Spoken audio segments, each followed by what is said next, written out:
గౌరీ పూజకైతే సింధూర అందరిని ఆహ్వానిస్తూ ఉంటుంది. ఇక విజయమ్మ వీళ్ళందరూ అయితే గౌరీ పూజకి వస్తూ ఉంటారు. ఇక చంచలమ్మ అయితే కేశవ సమేతంగా చం సింధూర వాళ్ళ ఇంటికైతే పూజకి వస్తుంది. అది చూసి సింధూర చాలా హ్యాపీగా ఫీల్ అవుతూ ఉంటుంది. ఇక విజయమ్మ అయితే అది చూసి షాక్ అవుతూ ఉంటుంది. ఏంటి చంచలమ్మ గౌరీ పూజకి వస్తుందా అనైతే షాక్ అవుతూ ఉంటుంది. ఇక చాముండి వాళ్ళ అమ్మ, అత్త వాళ్ళు కూడా షాక్ అయ్యి అలా చూస్తూ ఉంటారు. ఇక వచ్చిన చంచలమ్మ కాలుకైతే సింధూర నమస్కరించి లోపలికైతే ఆహ్వానిస్తూ ఉంటుంది. ఇక చంచలమ్మని కుర్చీ మీద కూర్చోమని చెప్తూ ఉంటుంది.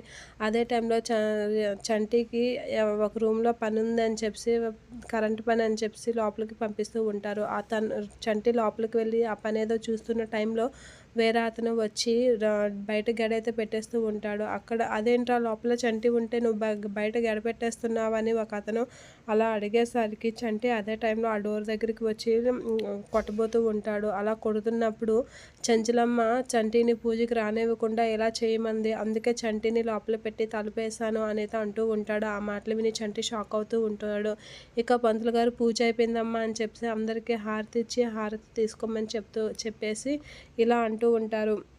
ఇక అందరి శతమానాల్లో నల్లపూసలు తీసి నీ శతమానాలకి కూర్చోమ్మా అని చెప్పి సింధూరకైతే అంటూ ఉంటారు. ఇక అందరి దగ్గరికి వెళ్ళి సింధూర నల్లపూసలు అయితే తీసుకుంటూ ఉంటుంది. అలా నల్లపూసలు విజయమ్మ వీళ్ళందరూ అయితే తీసి సింధూరనైతే ఆశీర్వదించి బొట్టయితే పెడుతూ ఉంటుంది. ఇక అందరూ అలా చేసేసరికి చంచలమ్మ కాసైతే సింధూర చూస్తూ ఉంటుంది. ఇక చంచలమ్మ అయితే తన సిరిమానలకున్న నల్లపూసలు తీయకుండా అలా ఏం పట్టనట్లుగా కూర్చొని ఉండడం చూసి సింధూర కొంచెం ఫీల్ అవుతూ ఉంటుంది.